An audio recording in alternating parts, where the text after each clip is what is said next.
नमो नमः। नमो नमः महोदय।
अस्ति यहाँ पे द्वितीय विभक्ति।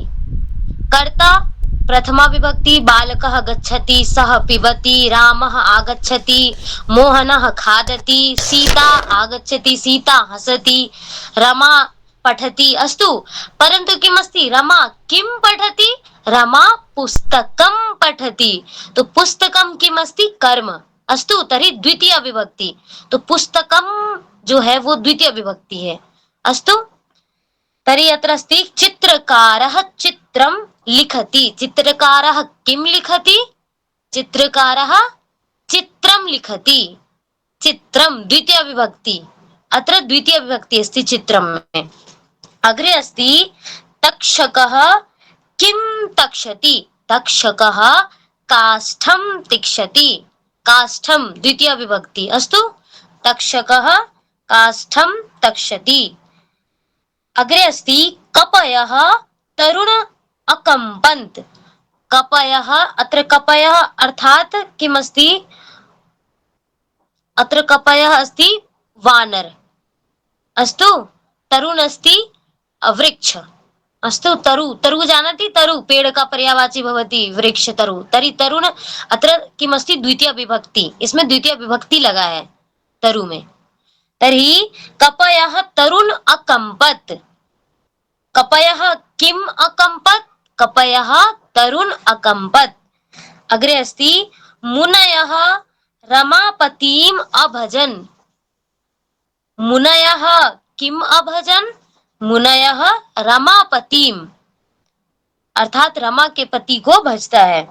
अभजन, भजा। अग्रे अस्ति शिशवः शब्द रूपावलीं पठति। शिशवः किं पठति? शिशवः शब्द रूपावलीं पठन्ति। अस्तु, अग्रे पृष्ठ संख्या अस्ति 87। कवयः पद्यानि लिखन्ति। कवयः किं लिखन्ति? ये कानि लिखन्ति, तो कवयः पद्यानि लिखन्ति। अग्रे अस्ति धीराः गिरीन् आरोहन्ति।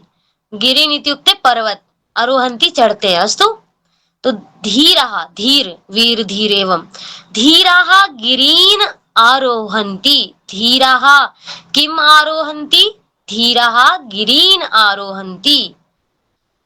आप सभी भी बोल बोल के प्रयास कीजिए, भले ही म्यूट है परंतु खुद में अभ्यास कीजिए। अस्तु, हाँ, शब्दों को बोलेंगे नहीं तो फिर वो चीज अभ्यास नहीं होगा, शब्द हम बोल नहीं पाएंगे एकदम स्पष्ट रूप से। अग्रे अस्ति शत्रवः नगरीम् आक्रामन्ति। शत्रवः किम् आक्रामन्ति? नगरीम्। नगरी अस्ति तर्हि नगरीम्। अग्रे अस्ति छात्राः गुरून् अपृच्छन्। छात्राः किम् अपृच्छन्? छात्राः गुरून् अपृच्छन्।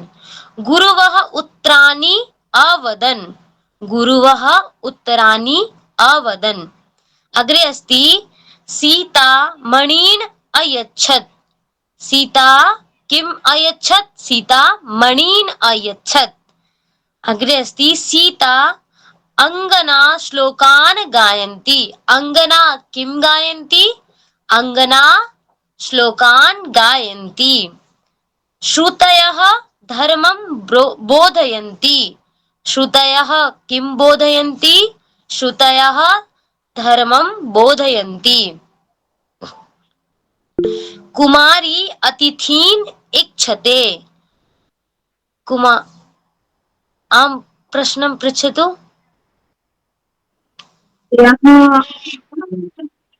सीताः मणिनाम् आयच्छन्।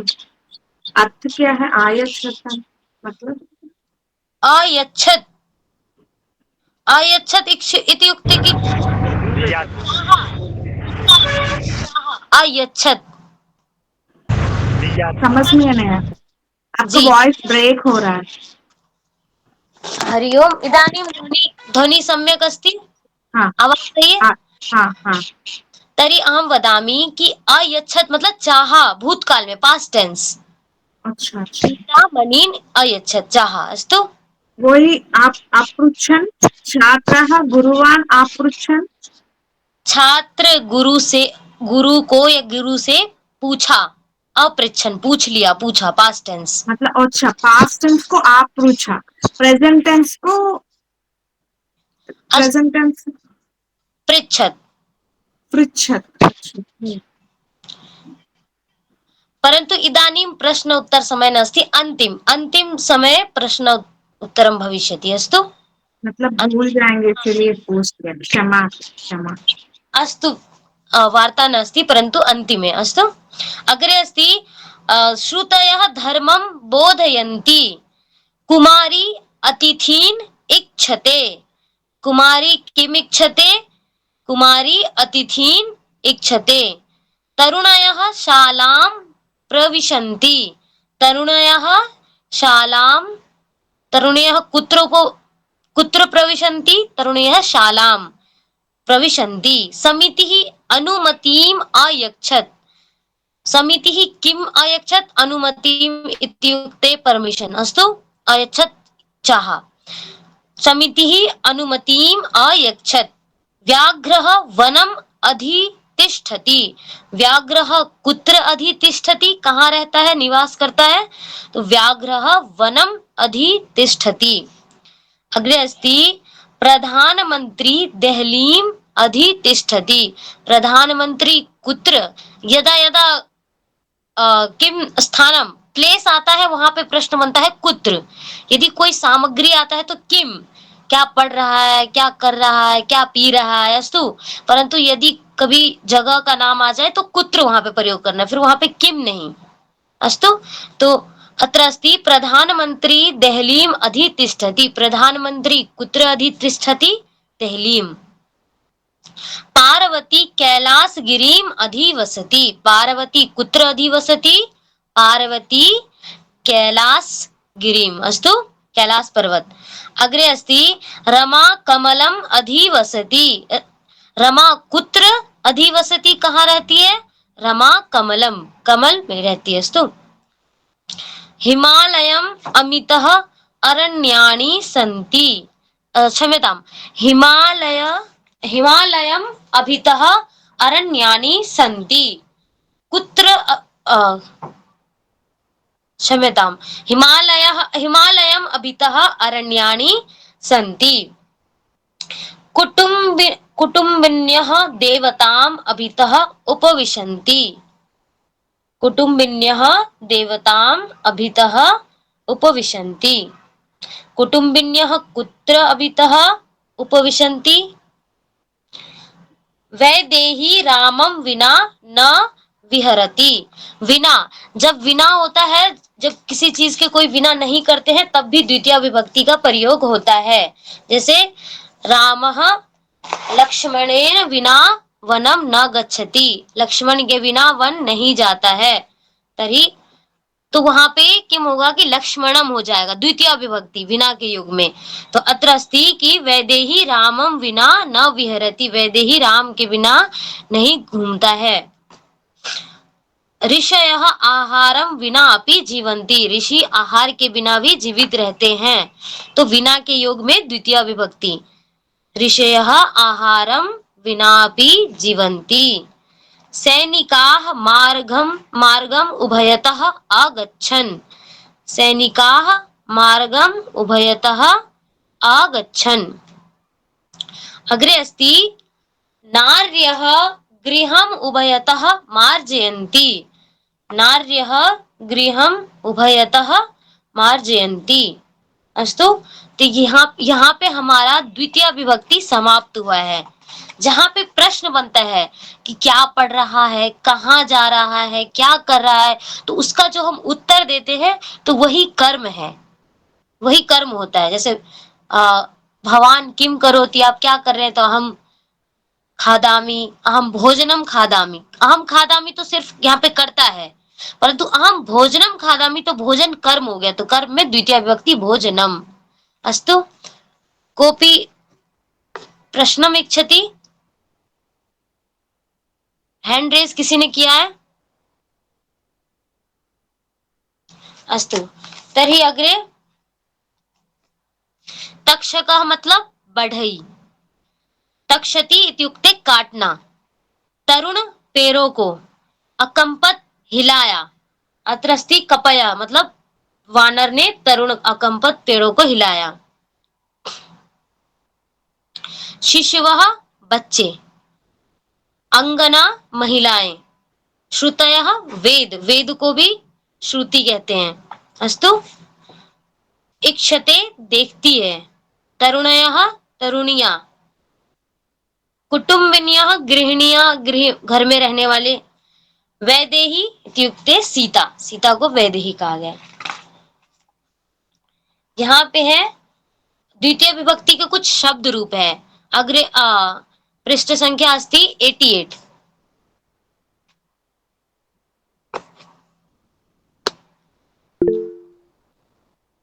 हाँ दीपिका जी बोलिए। ये द्वितीय विभक्ति में जो आप कर्ता में कर्म बोल रहे हैं, उसमें कहीं पर तो म आया है, जैसे चित्रम, काष्ठम, और कहीं में एन में न आया है, तरुण, गुरुन। तो वो कैसे पता चलेगा कि म लगाना है कि न लगाना है, या धातु अलग हो? मतलब वो समझ नहीं आया। ये जैसे शब्द रूप है, राम शब्द रूप, रामः रामौ रामः रामौ रामाः रामम रामौ रामान। तो इसी तरीके से सभी शब्दों के शब्द रूप चलता है सातों विभक्तियों में। तो यदि एक वचन है तो यहाँ पे क्या हो जाएगा द्वितीय विभक्ति में, जैसे पुष्पम है, पुष्पम पुष्पे पुष्पानी। फिर द्वितीय विभक्ति में भी होता है पुष्पम पुष्पे पुष्पानी। यदि एक पुष्प की बात है तो पुष्पम होगा, और यदि दो पुष्प की बात है तो पुष्पम पुष्पे होगा, और यदि बहुत सारे पुष्पों की बात हो रही है तो पुष्पानी होगा। लेकिन ये द्वितीय विभक्ति का ही है, द्वितीय विभक्ति का बहुवचन हो गया। आप पृष्ठ संख्या इस पे आ जाइए, मैं आपको विभक्ति दिखाती हूँ जिसमें द्वितीय विभक्ति होता है नपुंसक लिंग शब्द में। पुष्पम हो गया, फलम जो भी है यहाँ पे एक समय हम दृश्यामी दर्शयामी, एक निमिष।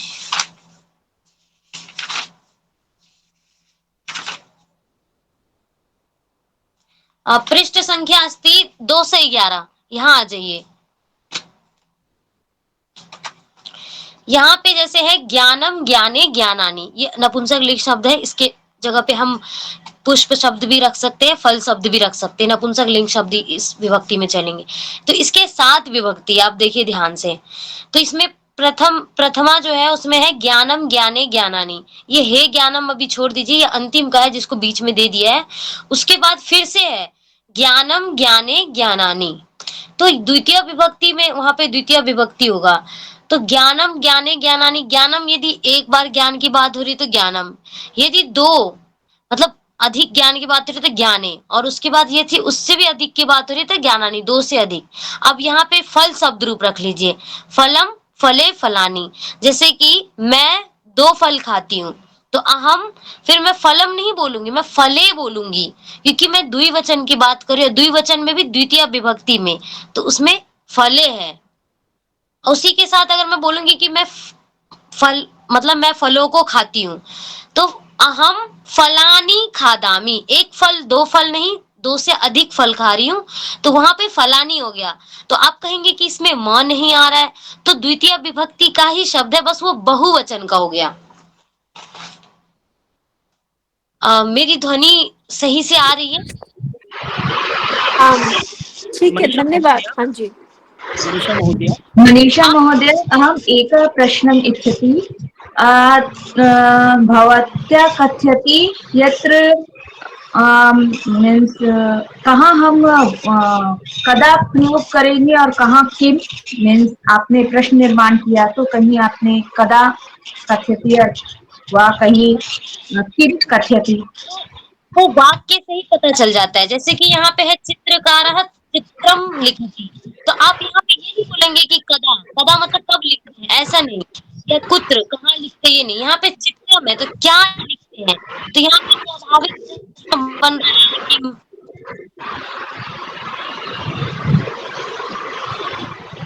स्वाभाविक प्रश्न बन रहा है कि चित्रम है तो इसका किम होगा। सही आवाज नहीं आ रही है आपकी आवाज महोदया। आवाज में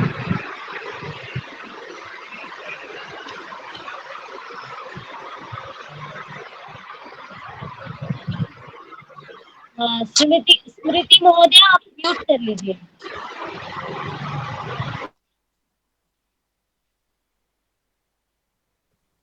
जी। लकड़ी, हाँ, काष्ठम को लकड़ी कहते हैं। तो यहाँ पे स्वाभाविक प्रश्न बन रहा है कि चित्रम, तो चित्रम में किम बनेगा। स्वाभाविक है कि क्या लिख रहा है। अब तक्षक काष्ठम तिक्षति, तो क्या वो काट रहा है, तो काष्ठम, तो किम यहाँ बन रहा है। यदि किसी जगह का हुआ तो कुत्र होगा, कुत्र गच्छति, कुत्र पठति, कुत्र विहरति। शब्द रूपाणी है तो किम, किम पठंती, ऐसे स्वाभाविक प्रश्न बन जाता है। अभ्यास करते करते वो हो जाएगा। मेरी ध्वनि सही से आ रही है? अस्तु। तो जो आप लोग शब्द रूप याद करेंगे तभी आपको पता चलेगा कि कहाँ पे द्वितीय विभक्ति में एक वचन में म आ रहा है। जैसे रामम, रामः, रामो, रामः, रामम, रामो, रामान। तो यहाँ पे रामम है, जैसे मैं राम को देखती हूँ तो अहम रामम पश्यामी, तो राम एक है इसीलिए मैंने रामम बोला। यदि वो दो होता तो मैं रामम नहीं बोलती, द्वितीय विभक्ति में ही द्विवचन में जाती मैं, उसी विभक्ति में। तो मैं बोलती रामम, रामः, रामो, रामः, रामम, रामो, तो अहम रामौ पश्यामी। तो फिर आप कहेंगे कि म नहीं है, तो वो द्वितीय विभक्ति के द्विवचन का है रामौ। फिर अगर रामान होता तो मैं बहुत सारे राम को देख रही हूँ, तो हम रामान पश्यामी। अस्तु, द्वितीय विभक्ति के ही होंगे, लेकिन यहाँ पे संख्या के हिसाब से होगा कि वो एक पर्सन है, एक है या दो है या बहुत सारे, बहुवचन है, दो से अधिक है। मनीषा अस्तु महोदया, मनीषा जी। महोदया, पेज नंबर जी 88 जो आप अभी आप कराएंगे उसमें वही चीज है, द्वितीय विभक्ति की जो सारणी दी है उसमें केवल द्वितीय विभक्ति का वही रूप दिया है, तो पीछे इतना सारा देखने की बजाय यहीं से ज्यादा बढ़िया रहेगा। जी, मैं यहीं से अब बता दे रही हूँ कि जैसे पुल्लिंग शब्द है राम, तो ये द्वितीय विभक्ति का है। आप सभी को स्मरण करना है। राम शब्द रूप हो गया, स्त्रीलिंग शब्द रूप जैसे रमा हो गया, इकारांत शब्द रूप हो गया हरि, उकारांत हो गया गुरु, फिर इकारांत में नदी। इस तरीके के सभी शब्द रूप को आप दो दो तीन तीन चार चार बार अभ्यास करेंगे तो बहुत अच्छे से हो जाएगा, फिर आपको पता भी लग जाएगा। तो इसमें पुल्लिंग शब्द है रामम, रामौ, रामान। यदि एक है तो एक वचन है तो द्वितीय विभक्ति में तो रामम, द्विवचन है तो रामो, बहुवचन है तो रामान। अग्रे अस्ति स्त्रीलिंग शब्द में नहीं है, अकारांत नहीं होता है। उसके बाद नपुंसक लिंग है वनम, वनम, वने, वनानी। इसके जगह पे आप फलम शब्द भी रख सकते हो, वो भी नपुंसक लिंग शब्द है, फलम, फले, फलानी। अस्तु, तो फलम एक वचन में है द्वितीय विभक्ति में तो फलम, अहम फलम खादामी। यदि दो फल है तो अहम फले खादामी। यदि बहुत सारे हैं तो बहुवचन में है तो अहम फलानी खादामी, वनानी के स्थान पे फलानी, फलानी। अस्तु, अग्रे अस्ति आकारांत, तो आकारांत पुल्लिंग में नहीं होता है। उसके बाद स्त्रीलिंग में है रमाम, रमा शब्द रूप का द्वितीय विभक्ति है रमाम, रमे द्विवचन में और बहुवचन में रमाह। रमाम एक वचन, रमे द्विवचन, रमाह बहुवचन। अहम रमाम विना विद्यालयम न गच्छामि, मैं रमा के बिना विद्यालय नहीं जाती हूँ। तो यदि दो रमा है तो अहम रमे विना विद्यालय न गच्छामि, मैं रमा के बिना विद्यालय नहीं जाती, दो रमा के बिना। यहाँ है यदि दो से अधिक हो गई रमा तो फिर अहम रमाह विना विद्यालय न गच्छामि, बहुवचन में रमाह, द्वितीय विभक्ति में ही होगा। अस्तु, अग्रे अस्ति इकारांत पुल्लिंग शब्द है हरि। हरि शब्द का भी आप लोग सभी को जो है क्षम्यता स्मरण होना चाहिए। द्वितीय विभक्ति एक वचन में होगा हरीम, अहम हरीम विना क्रीड़ा क्षेत्रम न गच्छामि, हरीम। फिर द्वितीय विभक्ति के द्विवचन में होगा हरि, बहुवचन में हरीन। अग्रे अस्ति मति शब्द, स्त्रीलिंग शब्द अस्ति मतीम, द्वितीय विभक्ति एक वचन, मति द्वितीय विभक्ति द्विवचन, मति द्वितीय विभक्ति बहुवचन। अस्तु, अग्रे अस्ति अस्थि, नपुंसक लिंग शब्द अस्ति अस्थि, स्थि, अस्थिनि, अस्तिनि। अस्तु, ईकारान् पुल्लिंग शब्द दीर्घ ईकारान् पुल्लिंग शब्द नास्ति। अग्रे अस्ति नदी। नदी शब्द में द्वितीय विभक्ति का एक वचन होगा नदीम, द्वितीय विभक्ति के द्विवचन में नद्यो, बहुवचन नदी। अग्रे नपुंसकलिंग में नास्ति। उकारांत शब्द रूप पुल्लिंग शब्द गुरु शब्द अस्ति। मूल शब्द गुरु शब्द उसका है गुरुम, द्वितीय विभक्ति एक वचन गुरुम, द्वितीय विभक्ति द्विवचन गुरु, द्वितीय विभक्ति बहुवचन गुरुन। अग्रे अस्ति स्त्रीलिंग शब्द धेनु उकारांत। धेनु द्वितीय विभक्ति एक वचन, धेनुम द्वितीय विभक्ति एक वचन, धेनु द्वितीय विभक्ति द्विवचन, धेनुः द्वितीय विभक्ति बहुवचन। अग्रे अस्ति नपुंसकलिंग शब्द अस्ति मधु, द्वितीय विभक्ति के एक वचन है मधु, मधुनी, मधुनी। अस्तु, मुझे मधु बहुत अच्छा लगता है तो मह्यम मधु रोचते। अस्तु, यहाँ पे माँ नहीं है, फिर आप लोग कहेंगे कि द्वितीय विभक्ति में तो माँ आता है परंतु मधु शब्द में माँ नहीं आ रहा है द्वितीय विभक्ति के एक वचन में। तो ये शब्द रूपों के सभी शब्द रूपों को अभ्यास करने से ही पता चलेगा कि कहाँ माँ आता है, कहाँ न आता है, कहाँ बहुवचन में इस तरीके से आता है। आगे है कि पुल्लिंग के सभी आकारांत शब्दों के रूप राम शब्द के रूपों जैसे होंगे। पुल्लिंग के जितने भी आकारांत जिसके अंत में आ आता है, जैसे राम, राम में माँ के अंत में आ आता है तो वो आकारांत शब्द हो गए। राम, रोहित, नरेश, लक्ष्मण, तो सभी के अंत में आ आता है तो आकारांत शब्द हो गए ये सभी। वृक्ष, चषक, ये सभी शब्द वन शब्द के रूपों के समान होंगे। उसके बाद तृतीय विभक्ति के बाद हो जाता है सभी के समान रूप। उसके बाद आकारांत स्त्रीलिंग शब्द है, ये मैं उसी के नीचे का पढ़ रही हूँ, आप सभी देख सकते हैं कि मैं नीचे का पढ़ रही हूँ। आकारांत स्त्रीलिंग शब्दों के रूप रमा के समान होंगे। जैसे रमा का शब्द चलता है वैसे बाकी शब्द रूप भी चलेंगे। एक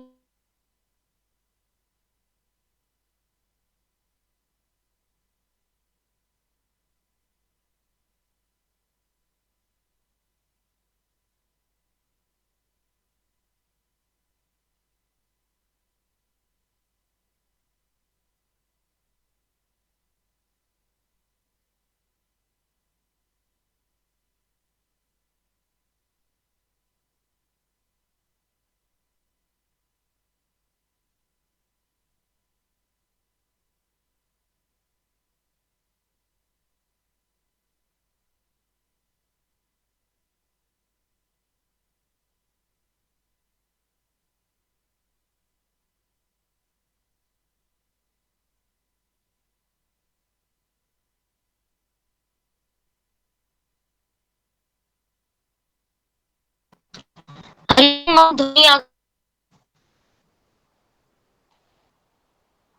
हरिओम।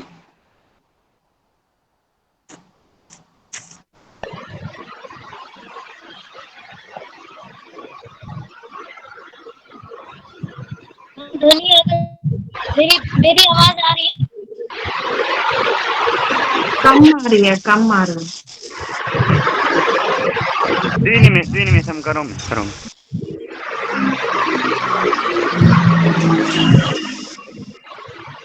कर लीजिए जिसकी ध्वनि आ रही है, जिनका अनम्यूट है। हाँ लीजिए। अस्तु, अग्रे अस्ति ध्वनि आ रही है सम्यक रूप से? आम आम आम महोदय। अस्तु, तो रमा शब्द रूप है वो स्त्रीलिंग शब्द है तो मतलब जिस अंत में आता है वो सभी रमा शब्द के लेंगे। जैसे सीता, लता, माँ जी, पेज नंबर 88। सीता, रमा, लता, गीता। अस्तु, ये सभी रमा की इनके शब्द रूप चलेंगे। तो रमा शब्द रूप यदि आप लोगों को याद हो जाए तो बाकी सब भी इसी प्रकार से है।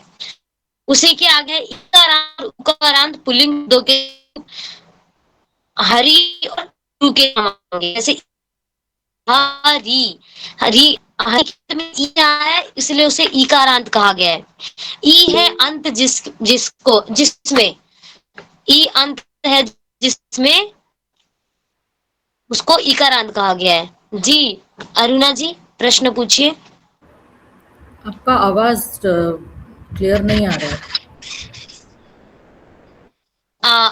अब सम्यक है ध्वनि? नास्ति। हरि ओम। ध्वनि कट इदानीं होता। सम्यक् आम् आं सम्यक् अस्ति, भवती पाठयतु, सम्यक् अस्ति।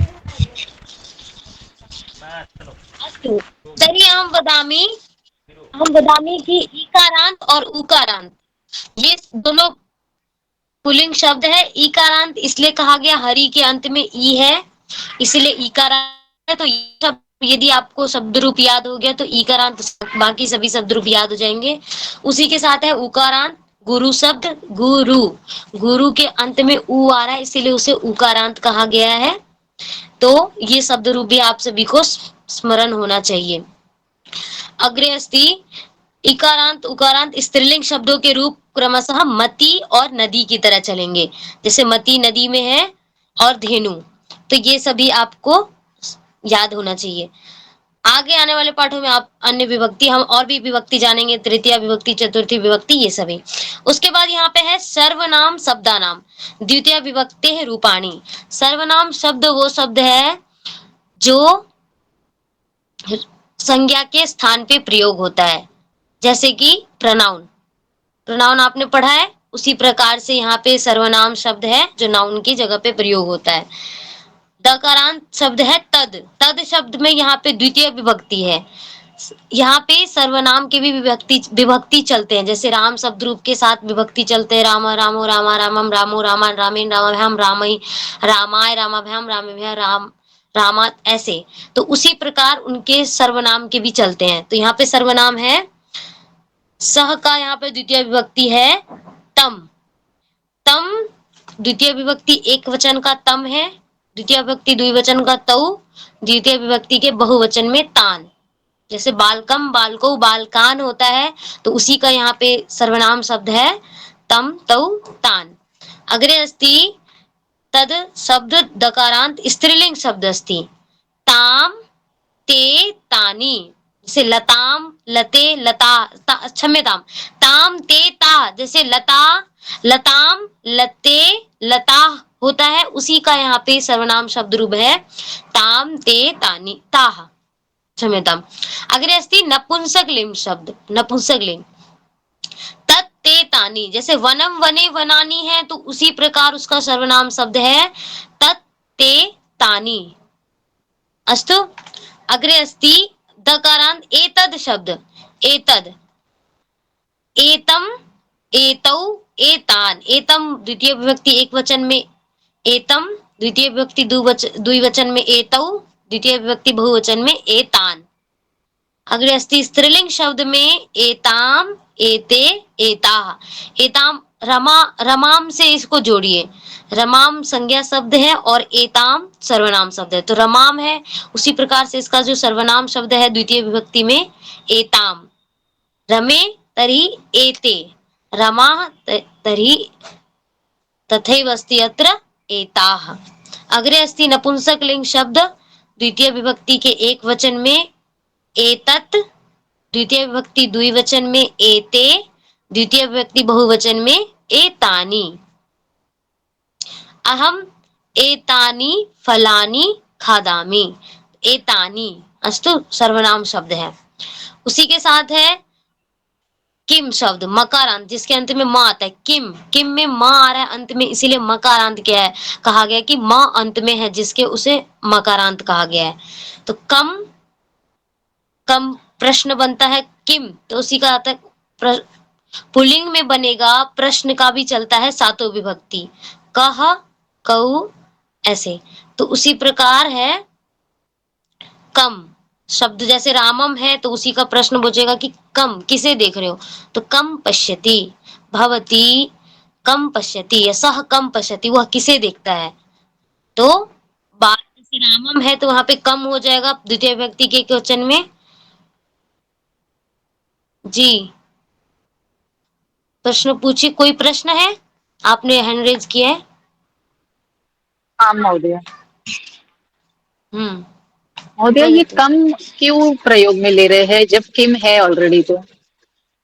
किम किम शब्द हो जाता है नपुंसक लिंग के द्विवचन में, द्वितीय विभक्ति के एक क्षम्यताम द्वितीय विभक्ति के एक वचन में किम शब्द है नपुंसक लिंग का, परंतु जो कह शब्द है वो है पुल्लिंग शब्द का, और उसी के साथ होता है का। स्त्रीलिंग में प्रश्न बनता है का के का, जैसे लता लते लता है ना, तो उसी प्रकार स्त्रीलिंग का प्रश्न भी उसी प्रकार बनता है। जैसे लता है तो लता का बनेगा का, किम नहीं बनेगा फिर तो वहां पे। महोदय ये अगर कह है तो कम क्यों बना नया?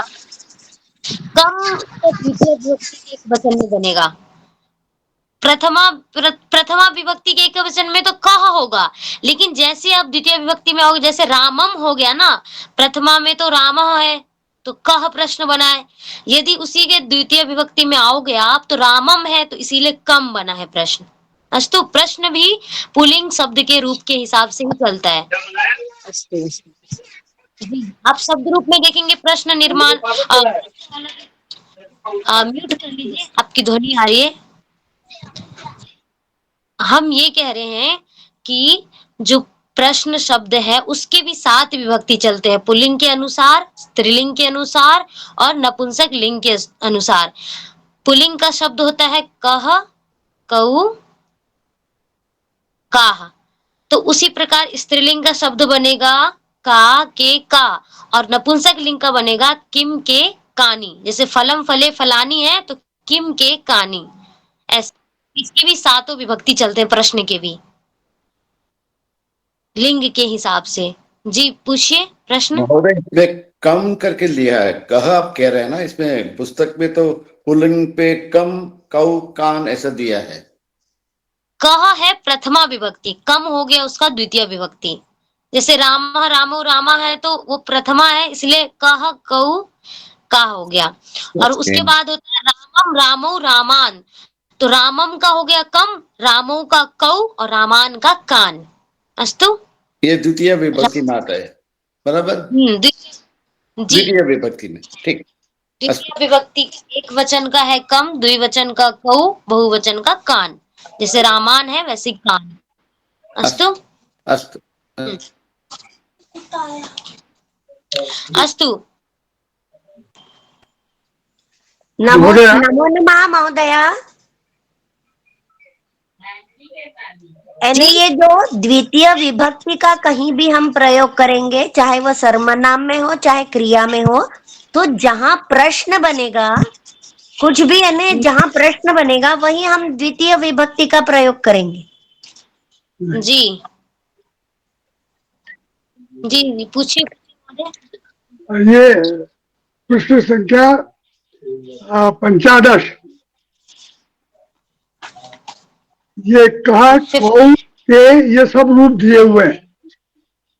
अस्तु, हम पश्यामि एक बार। प्रथम अध्याय। आम आम अत्र अस्ति कः 15। पश्यामि। आम अस्ति अत्र अत्र पृष्ठ संख्या अस्ति 15। यहाँ पे है कि पुल्लिंग शब्द के लिए यदि एक वचन है प्रथमा विभक्ति में कह, द्विवचन में कऊ, जैसे राम है तो उसी का स्वाभाविक उसी प्रकार प्रश्न बनेगा कह, रामो है कऊ, रामा है तो के। अस्तु, तो उसी का द्वितीय विभक्ति जैसे चला रामम रामो रामान, तो कम, रामम का कम, रामो का कऊ और रामान का कान। सभी पुल्लिंग शब्द में ऐसे ही चलेंगे, आकारांत होना चाहिए, उन सभी में इसी प्रकार प्रश्न चलेगा। 7 विभक्ति प्रश्न के चलते हैं। अस्तु, और स्त्रीलिंग में का के का, जैसे लता लते लता होता है एक वचन प्रथमा विभक्ति, और द्वितीय विभक्ति लताम लते लता तो काम के का। अस्तु, अग्रे चलामा। महोदय ये इसकी प्रैक्टिस जो है पूरा सेंटेंस में अगर लिखे तीनों रूपों को तो वो ज्यादा अच्छा होगा कि खाली रूप ही याद करें, क्योंकि मेरा अनुभव ये है कि अगर हम पूरा शब्द वाक्य बनाते हैं तो उससे ज्यादा अच्छा दिमाग में बैठता है। अगर खाली रूप पढ़ते हैं तो वाक्य बनाने की जो प्रवृत्ति है वो कम हो जाती है। जी महोदय, लिखित्वा स्मरण करोतु, लिख लिख कर, अस्तु वारं वारं पुनः पुनः लिखतु, अभ्यासं करोतु, स्मरण करोतु, अस्तु। प्रत्येक रूपम हाँ, प्रत्येक शब्द रूप हरि इकारांत उकारांत आकारांत आकारांत सर्वे, अस्तु। धन्यवाद। अस्तु, अग्रे चलामः। अग्रे अस्ति पुल्लिंग शब्द में किम अस्ति? कम, कौ, कान। स्त्रीलिंग शब्द में काम, लताम है ना, ऊपर देखिए रमाम है। जैसे स्त्रीलिंग शब्द में हमने आकारांत में द्वितीय विभक्ति में रमाम पढ़ा, उसी के नीचे है काम। लते रमे तो के, रमाह काह। इसी प्रकार प्रश्न बनता है कि आप किसे देख रहे हैं या किसको कह रहे हैं, तो एवं किससे पूछ रहे हैं, तो काम पृच्छति।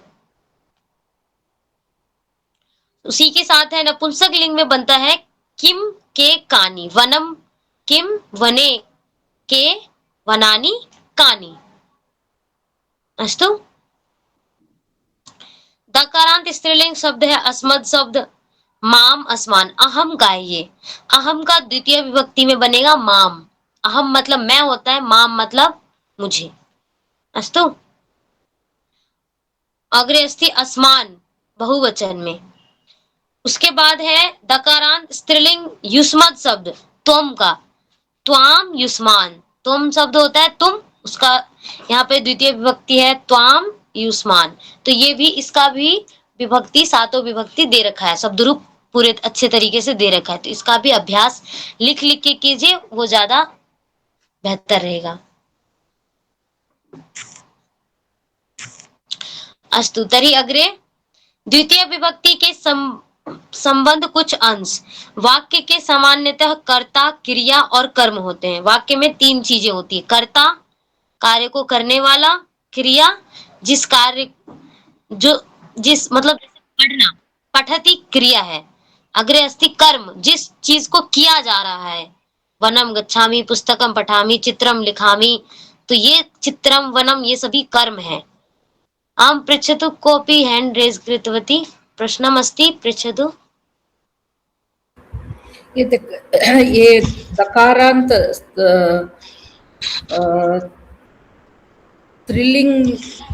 स्त्रीलिंग का अस्मत् शब्द, अस्मत् का मतलब मैं, आपने बोला स्त्रीलिंग मतलब कि हम, मैं हूँ, वो मैं किसी भी रूप में चल सकता है। स्त्रीलिंग तो इसमें कोई लिंग नहीं निर्धारित है, नहीं आता है। यस, तीनों लिंगों में समान चलेगा। आप चाहे इसको पुल्लिंग के साथ प्रयोग कीजिए, स्त्रीलिंग के साथ, नपुंसक लिंग के साथ। खैर ये नपुंसक लिंग में तो नहीं चलता है, क्योंकि परंतु ये चलता है तीनों लिंगों में ही ये समान रूप चलता है, इसमें कोई अलग नहीं है। जैसे हमने पढ़ा कि आकारांत पुल्लिंग शब्द का होता है, इकारांत स्त्रीलिंग शब्द का, इसमें कोई लिंग निर्धारित नहीं है, तीनों लिंगों में समान रूप से चलेगा। और त्वाम शब्द भी, तुम, तो तुम यदि लड़की है तो हम उसको तुम ही बोलेंगे, हम उसके लिए कोई और शब्द प्रयोग में नहीं लाएंगे, तुम एवं। तो उसी का द्वितीय विभक्ति है त्वाम, तुमको, अस्तु। युष्मान, युष्मान बहुवचन का है, तुम सभी को, तुम सब होता है ना यूयम, उसी का बहुवचन है द्वितीय विभक्ति में युष्मान, अस्तु। नहीं, अस्मद है मैं ना, अस्मद मैं। अहम का यहाँ पे माम है, और द्वितीय विभक्ति एक वचन में, बहुवचन में आसमान है, हम सबको, हम सब, ओके। अग्रे अस्ति कि हमारे वाक्य में तीन चीजें होती है, कर्ता, क्रिया और कर्म। कर्ता जो कार्य को करता है, क्रिया जो क्रिया हुई है, कर्म जिस कर्म को किया है क्रिया के द्वारा। जैसे अहम दुग्धम पिबामी, अहम मैं यहाँ पे करता हूँ, अहम दुग्धम कर्म, पिबामी क्रिया, अस्तु। क्रिया पद को ध्यान में रखकर कम, काम, किम इन द्वितीय विभक्ति के शब्दों को आधार बनाकर क्या, किसे, इन अर्थों में प्रश्न करने से उत्तर रूप में जो शब्द प्राप्त होता है वह कर्म है। यदि कोई वाक्य है, आपने बोला, उसमें ये प्रश्न बन रहे हैं कि आप क्या पढ़ रहे हैं या किसे देख रहे हैं, किसको कह रहे हैं, क्या कर रहे हैं, कहाँ जा रहे हैं, तो इस तरह के यदि प्रश्न बन रहे हैं तो वो कर्म कहलाता है। उसका का उत्तर जो आता है, जैसे आप क्या पढ़ रहे हैं तो किम पठति, तो पुस्तकम पठामि, पुस्तकम कर्म हो गया। कुत्र गच्छति, विद्यालयम गच्छामि, तो विद्यालयम कर्म हो गया। तो क्रिया हो गई गच्छामि, कर्म विद्यालयम, करने वाला कर्ता अहम सह एवं। अस्तु अग्रे अस्ति, उस कर्म में द्वितीय विभक्ति होती है। जहां भी कम किम ये प्रश्न बनता है वहां द्वितीय विभक्ति होती है। जैसे कि अत्र अस्ति किंचित उदाहरणम अस्ति, मालती ग्रंथम पठति, तो मालती किम पठति, अत्र प्रश्न क्या बन रहा है किम, तो किम के उत्तर में ग्रंथम आ रहा है, तो ग्रंथम किम अस्ति कर्म। अस्तु मालती किम पठति है कम पठति, परंतु यहाँ ग्रंथम है तो ग्रंथम शब्द पुल्लिंग का शब्द है, तो यहाँ किम नहीं होगा, क्षम्यताम मैंने किम बोल दिया। परंतु अत्र अस्ति कम, ग्रंथ, ग्रंथ शब्द का ही द्वितीय विभक्ति में एक वचन में ग्रंथम बना है। जैसे रामः का रामम होता है द्वितीय विभक्ति एक वचन में, तो ग्रंथः का ग्रंथम। अस्तु अकारांत शब्द है ये, तो कम प्रश्न बना है, क्या क्या पढ़ता है, तो ग्रंथम। यदि यहाँ पे पुस्तकम होता तो पुस्तकम शब्द नपुंसक लिंग होता है, तो वहां पे किम प्रश्न बनता है यहाँ पे, परंतु यहाँ पे ग्रंथ शब्द पुल्लिंग था तो इसीलिए कम प्रश्न बना है। अभी हमने पीछे पढ़ा था कि पुल्लिंग के लिए कम होता है प्रश्न। अस्तु द्वितीय विभक्ति एक वचन में। अग्रे अस्ति, मालती क्या पढ़ती है, ऐसा प्रश्न आया तो उसके उत्तर आया, उसका उत्तर आया ग्रंथ।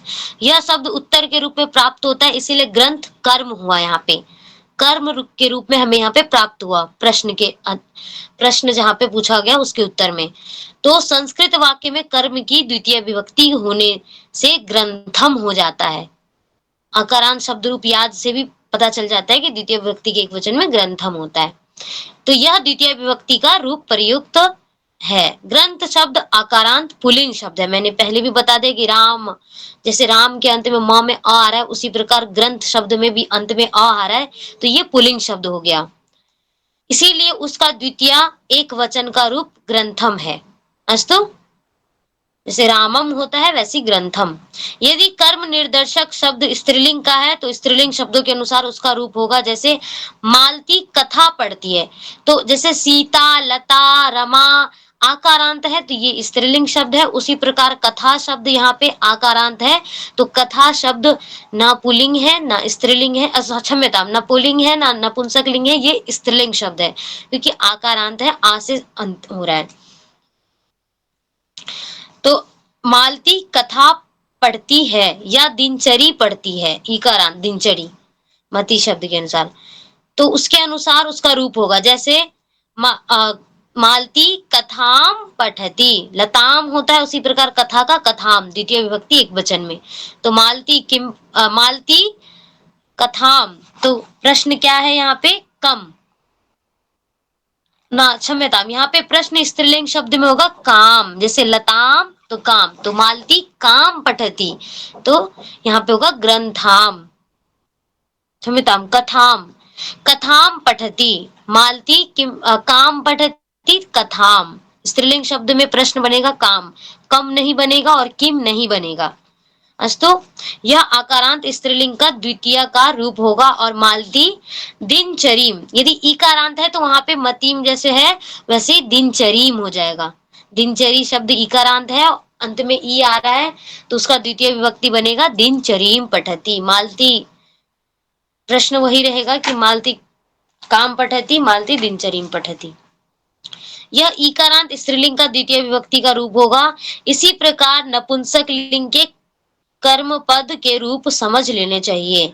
तिष्ठति और वसति, इन धातु के पूर्व उपसर्ग, उपसर्ग होता है प्रेफिक्स, जो शब्द होता है, जो क्रिया होती है उसके आगे लगता है तो उसका अर्थ बदल जाता है। जैसे प्रेफिक्स होते हैं कुछ वर्ड्स के आगे लगते हैं, उसका मीनिंग चेंज कर देते हैं। उसी प्रकार यहाँ पे अधि शब्द है, तिष्ठति मतलब होता है ठहरना, रुकना, रहना, और वसति का मतलब रहना होता है, तिष्ठति का मतलब ठहरना, रुकना। तो उन धातु, ये धातु मतलब वर्ब है ये, तो ये धातु है, क्रिया शब्द है, तो इसमें अधि क्या है, उपसर्ग है, तो उपसर्ग लगता है तो अधिकरण निर्देशक शब्द, जो अधि शब्द उपसर्ग है तो ये लगने से उसमें क्या हो जाएगा, द्वितीय विभक्ति हो जाएगा। जैसे व्याघ्रः वनम अधितिष्ठति, व्याघ्र मतलब बाघ वन में रहता है। अस्तु, परंतु यहाँ पे सप्तमी विभक्ति होनी चाहिए, लेकिन अधि उपसर्ग जो अधि है वो लग गया क्रिया में, इस वजह से ये द्वितीय विभक्ति यहाँ पे प्रयोग हो गया। वनम शब्द में द्वितीय विभक्ति वनम हो गया, वरना वने होता, जो सप्तमी विभक्ति हम आगे जाके आगे पाठ में पढ़ेंगे। किसी का आधार, कोई चीज रहने का जो आधार होता है, बेस होता है, उसमें सप्तमी विभक्ति लगती है, लेकिन यहाँ पे द्वितीय लग गया है। क्यों? क्योंकि जो अधि शब्द था वो उपसर्ग था, मतलब प्रफिक्स था, वो क्रिया शब्द के आगे लगा, तो इस वजह से जो कर्म है वो द्वितीय हो गया यहाँ पे, सप्तमी विभक्ति ना होकर। अस्तु, तो उसमें द्वितीय विभक्ति होती है। जैसे व्याघ्रः कुत्र अधितिष्ठति, तो इस प्रश्न का उत्तर वने, सप्तमी विभक्ति का शब्द होता है वने, वन में यह सप्तमी विभक्ति का शब्द होना चाहिए, किंतु अधि उपसर्ग लगने की वजह के कारण अधिकरण निर्देशक सप्तमी विभक्ति वाले शब्द के स्थान पर वने ना होकर वनम हो गया। वनम द्वितीय विभक्ति शब्द है, और वनम इसलिए हो गया क्योंकि जो क्रिया पद था तिष्ठति वसति, उसमें आगे अधि लग गया, इसीलिए। तो द्वितीय विभक्ति का शब्द उत्तर के रूप में प्राप्त होता है, जहाँ पे प्रश्न बनता है कुत्र गच्छति, कुत्र निवसति, कुत्र अधि वसति। एवं आम ये सब एक्सेप्शंस है, रूल का एक्सेप्शंस है। हाँ, कुछ एक्सेप्शंस होते हैं जो हमें ध्यान में रखना है। यदि अभ्यास करते करते ये चीजें हमारे अभ्यास में आ जाता है, फिर हमें हमेशा याद रहता है। तो ये कुछ ऐसी बातें हैं जो ध्यान रखने योग्य है कि यदि उपसर्ग जुड़ जाए तो हमें द्वितीय विभक्ति का प्रयोग करना है, किसी अन्य विभक्ति का नहीं करना है। अस्तु, उसी के साथ है अभितः, परितः, उभयतः, इन शब्दों के अर्थ के साथ जिन शब्दों का योग होता है उन शब्दों में द्वितीय विभक्ति होती है। अभितः मतलब अभितः, परितः, ये सभी शब्द हैं। ये क्या होता है? अभितः का मतलब दोनों ओर, परितः चारों ओर, उभयतः दोनों ओर। तो ये इन अभितः आगे की ओर, क्षम्यताम, परितः चारों ओर, उभयतः दोनों ओर, इन शब्दों के अर्थ के साथ जिन शब्द का योग होता है, जैसे ग्रामम अभितः वृक्षाः सन्ति, गांव के आगे की ओर वृक्ष, बहुत सारे वृक्ष हैं। तो यहाँ पे होता ग्राम के, तो यहाँ पे षष्ठी विभक्ति होती है, परंतु ये शब्द आने की वजह से वहां द्वितीय विभक्ति हो गया, ग्रामम हो गया। जी, प्रश्न है? हाँ, ये कृपया ये अभितः, परितः, उभयतः का मतलब फिर से जरा समझाएंगे प्लीज। अभितः किसी चीज के आगे की ओर है, जैसे कि मम अभितः मतलब मेरे सामने फोन है, अस्तु यह पुस्तक है, मम अभितः किम अस्ति, पुस्तकम अस्ति, आगे की ओर। परितः चारों ओर, अस्तु, उभयतः दोनों ओर, जैसे मार्ग के दोनों ओर वृक्ष है या घर है, तो मार्गम अभितः वृक्षाः सन्ति, मार्गम अभितः गृहाणि सन्ति। अस्तु, तो उसके लिए भी यहाँ पे द्वितीय विभक्ति का प्रयोग। हाँ, प्रश्न अभितः का मतलब सभी ओर है या चारों आगे की ओर है? अभितः इत्युक्ते द्वयोः मध्ये, दोनों क्योंकि तरफ। एक पेज पहले सेंटेंस में लिखा है हिमालयम अभितः अरण्यानि सन्ति, जिसमें लिखा है हिमालय के सभी ओर वन है। हाँ, तो दोनों अर्थ निकल जाते हैं। वैसे मुख्य अर्थ होता है अभितः का दोनों ओर, और परितः का चारों ओर। कहीं कहीं उपयोग किया गया है चारों ओर के लिए भी, तो कोई दिक्कत नहीं है उसमें। अव्यय है, तो मतलब आगे की ओर भी होगा और सभी जगह भी हो सकता है। दोनों तरफ भी होगा, सभी जगह भी होगा। तरी समयः जातम्, समयः अभवत्। उभयतः का यानी क्या मीनिंग होगा? उभयतः द्वयोः मध्ये, दोनों तरफ, दोनों ओर। चलिए सभी लोग हाथ जोड़ करके, आंख बंद करके कल्याण मंत्र करेंगे, कक्षा को विराम देंगे। हरि ओम। सर्वे भवन्तु सुखिनः, सर्वे सन्तु निरामयाः, सर्वे भद्राणि पश्यन्तु, मा कश्चित् दुःखं दुःखभाग् भवेत्। ॐ शान्तिः शान्तिः शान्तिः। नमो नमः। शुभरात्रिः। पुनर्मिलामः। शुभरात्रिः। शुभरात्रिः। नमो नमः। नमो नमः। कष्टं कुर्मः। भवति भवन्तः सर्वे। नमो नमः। शुभरात्रि। धन्यवाद। नमो नमः। शुभरात्रि।